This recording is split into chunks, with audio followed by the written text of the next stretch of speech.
If you own silver right now and your finger is hovering over the sell button, take it off. Just for the length of this video, take it off. Because the metal has gone quiet and heavy, it keeps bumping its head on a ceiling and sliding back, and the story you are being told is that the move is over, that you already saw the top, that the smart thing is to lock in what you have before the rest of it slips away. I have sat across from too many good people who acted on exactly that feeling, at exactly the wrong moment, to let you do it without hearing me out first. So let me answer the question in the title before I do anything else, plainly, the way I would tell my own brother. If your only reason for selling is fear, do not sell. Not now, not into this shakeout. What you are living through has a name, and it is not the end of a bull market. It is the middle of one. The middle is where the real owners get separated from the nervous ones, and the way that separation happens is a scare bad enough to make you feel foolish for ever having believed. I am not going to promise you a price, and I am not going to pretend I know what the metal does over the next few sessions. What I can tell you is what this pattern is, because I have watched it play out before, and it does not tend to reward the people who flinch. Here is the piece of history I want burned into your mind before we go further, because it is the whole spine of what I am about to show you. Go back to the biggest precious metals bull run of the last century. Partway up that run, with the trend still very much alive, gold did not dip. It nearly cut in half. Not a wobble, not a bad stretch. Half. And the crowd did exactly what the crowd always does. The financial press wrote the eulogy. The experts declared the bull dead and buried. Ordinary savers who had done everything right looked at that carnage, decided they had been fools to believe, and sold what they were holding to get out with whatever they had left. And then it ran. From that shakeout bottom, the same metal everyone had just buried went on to multiply something like 8 times over before it finally topped out. 8 times.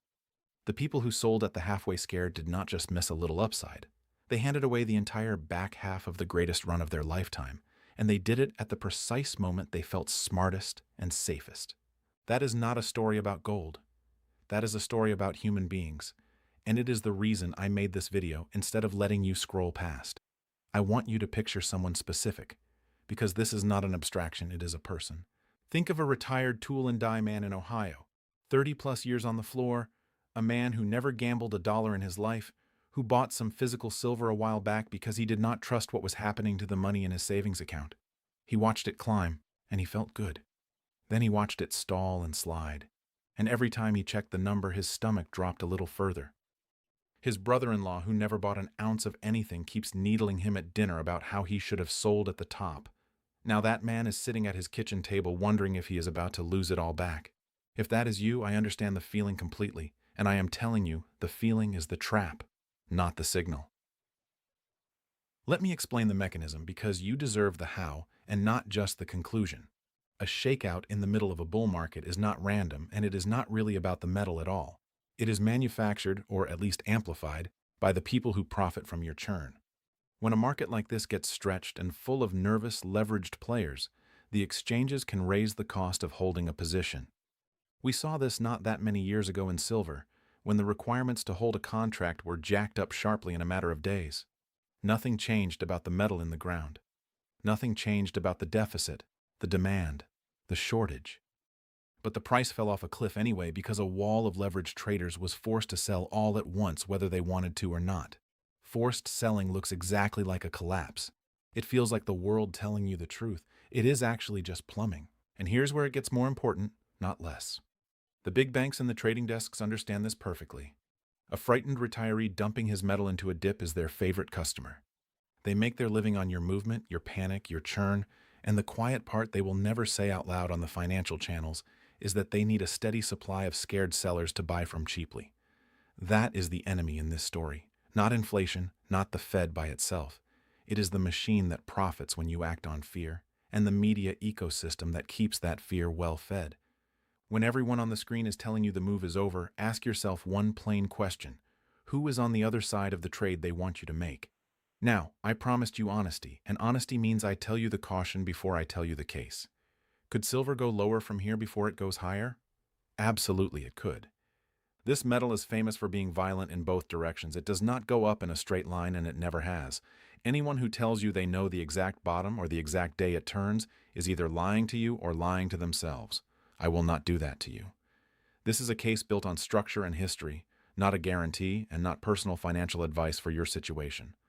What I am arguing is not that a fall is impossible. It is that selling into that fall, out of fear, at the middle of a long trend, is the single most expensive mistake this market offers, and it dresses itself up as prudence every single time. Let me stack up why I believe this trend has a long way left to run, because a hold argument is only worth anything if the thing you are holding is real. Start with supply. The world has been using up more silver than it digs up and recycles year after year after year. This is not a forecast. It is what has already been happening, a structural shortfall that keeps repeating.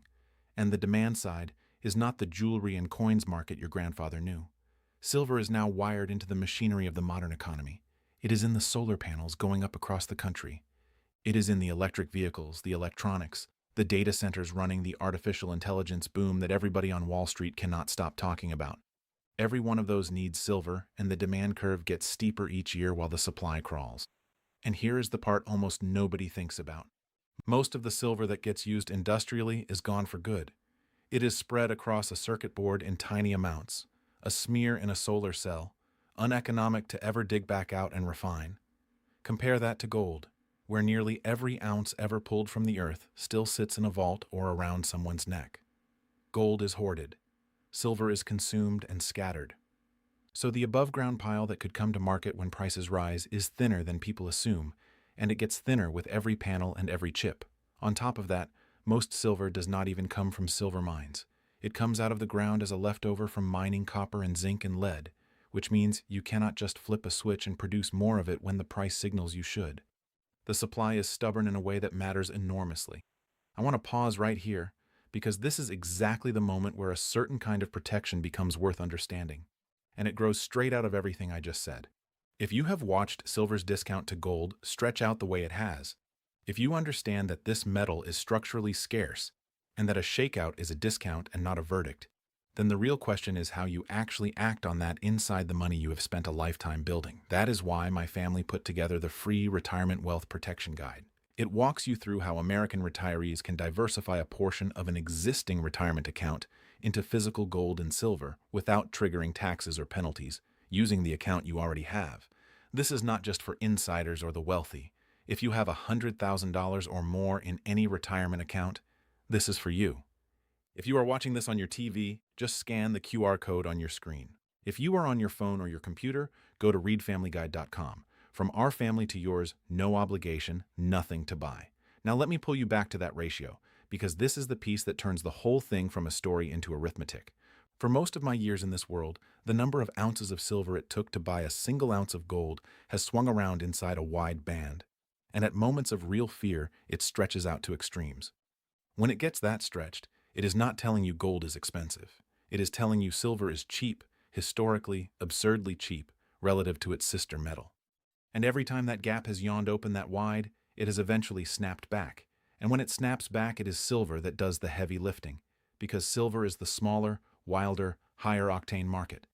A shakeout that widens that discount further is not the market condemning silver. It is the market marking it down right before the register rings. But here is where it gets stranger. And this is the part that should stop you cold. The people who actually move markets are not selling into this. The central banks of the world have been buying gold at a pace we have not seen in generations, piling it into their own vaults, and they accelerated that buying after they watched one major nation's foreign reserves get frozen with the flip of a switch. That was a lesson every finance minister on earth absorbed instantly. Paper promises can be frozen. Metal sitting in your own vault cannot be. Gold recently climbed past a major foreign currency to become one of the top reserve assets held by central banks anywhere on the planet, sitting up there behind only the dollar itself. That is not the behavior of institutions who think the precious metal story is over. That is the behavior of institutions quietly getting positioned while the crowd is being told to sell. And that is not even the biggest piece. Watch what the metals have been doing against the old rules. For decades, the textbook said gold should fall when interest rates and real yields rise, because metal pays you nothing to hold it. Lately, that relationship broke. Gold has held firm and pushed to records even with yields elevated, even with a Fed that has stayed tight and lately turned divided, with real talk of hikes still alive. When a market stops obeying the rule that is supposed to hold it down, That is a signal something deeper is driving it, something the models on Wall Street are not capturing. The old anchor slipped. Very few people have noticed what that means. There is one more layer under all of this, and it is the one the trading desks least want a retiree to understand. In the paper market where silver's price gets set every session, there are far more claims to metal floating around than there is deliverable metal to back them. The registered inventories on the exchange and the free-floating stock in the big London vaults have been drawn down over time, while overseas the buyers in China and the Shanghai market have at moments been so hungry for physical metal that their domestic price traded at a premium to the West. Think about what that means. The price you watch flicker on the screen is a paper price, and the paper can be pushed around by a margin change or a wave of forced selling far more easily than a truckload of real bars can be conjured out of thin air. A shakeout in the paper price does not create one extra ounce in the ground. It just changes the mood. And a handful of large banks holding concentrated bets against silver benefit enormously when that mood turns fearful. And notice how patient this metal has been. Silver has brushed up against its old ceiling only a couple of times across the span of decades, generations apart, with long grinding years of being forgotten in between. That is not the profile of something in a bubble. A bubble is a mania. The whole country suddenly an expert. The line around the block. Your barber giving you tips. Look around you. There is no line. Your neighbors are not bragging about silver at the cookout. The metal spent years as the overlooked, unloved corner of the market, quietly building a base before it ever broke out to new highs. And what you are feeling now is the digestion of that breakout, not the death of it. The absence of euphoria is not a warning sign. It is the tell that the crowd has not even arrived yet. Let me bring the history all the way home now, because I do not want you to hear the shakeout story as ancient trivia. That halving in the middle of the great run I told you about at the start was not a slow, gentle drift. It was fast, brutal, and total in the way it broke people's conviction. And the folks who got shaken out were not stupid. They were reasonable people listening to reasonable-sounding experts telling them the sensible, mature thing to do was take the loss and move on.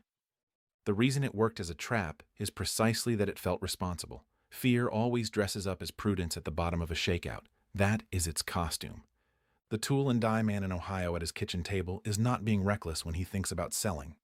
He is being reasonable in exactly the way that has separated ordinary people from the back half of every great run in history. I have seen versions of this movie more than once in my years watching this market, and the shape is always the same.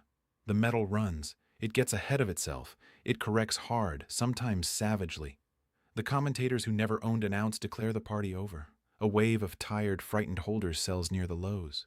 And then, quietly, the trend resumes and grinds to new highs, and the people who sold spend the next stretch of their lives trying to buy back in at prices far above where they let go. Not everyone learns it the easy way. Most learn it the expensive way once and never forget it. So what do you actually do with your own position practically as one grown adult to another? First, never own more than you can hold through a scare like this without being forced to sell. If a drop can force your hand, the size is wrong, not the metal. Own it in a form and a size that lets you sit still. Second, own the real thing, or a claim on the real thing that you trust, not a stack of paper promises in a market where there are far more claims floating around than there is metal to satisfy them. And third, decide right now, while your head is clear, what you would do if it fell further, so that a lower number becomes an opportunity you planned for instead of a panic that owns you. That is the difference between a holder and a casualty. Here's the recognition I want to leave you with, and I want you to really sit with it. The turn in a market like this does not announce itself. When silver's rise finally becomes the thing your neighbor brags about, when it leads the top of the news, when every advisor who dismissed it is suddenly recommending it, the cheap, easy part will already be behind us. The central banks are positioned now. The people who understand the plumbing are positioned now. The mainstream, the pension committees, the financial press, they arrive last, they always arrive last, and they arrive after the discount is gone. Being early feels lonely and uncomfortable and a little foolish, right up until the day it feels obvious. By the time it feels obvious, the opportunity to act on it cheaply has already closed. You are not late right now. You are early. And early is the uncomfortable seat that pays. Which brings me to the last thing I want to give you, and it is the most important one. My family also offers a free, one-on-one educational web conference just for viewers with $100,000 or more in a retirement account who have watched all the way to the end of a video like this one and mention it. It is not a sales call. It is a conversation about protecting and diversifying a portion of what you have built, and just as important, what your children and your grandchildren will one day inherit from you, so that a single shakeout can never undo a lifetime of careful work. There is no fake deadline here, and I will not insult you with one. The honest why now is simply this. The moment when this decision is still cheap and calm and fully reversible is exactly the moment when nothing feels urgent, and that quiet window is the one you are standing in right now. If you are watching on your TV, scan the QR code on your screen. If you are on your phone or your computer, go to readfamilyguide.com, from our family to yours. So let me close where I opened, with your finger off that sell button. The metal is quiet, and it is heavy, and the whole world is telling you the move is finished. That is exactly what it looked like in the middle of the greatest run of the last century, right before it multiplied many times over and made the sellers weep. I cannot promise you this trend does the same, and I would never try. But I can tell you that selling into a mid-bull shakeout out of fear is the oldest, most expensive mistake this market has. And the man in Ohio at his kitchen table does not have to make it. Do not let a manufactured scare talk you out of what you already understood to be true. Do not sell your conviction back to the people counting on you to lose it.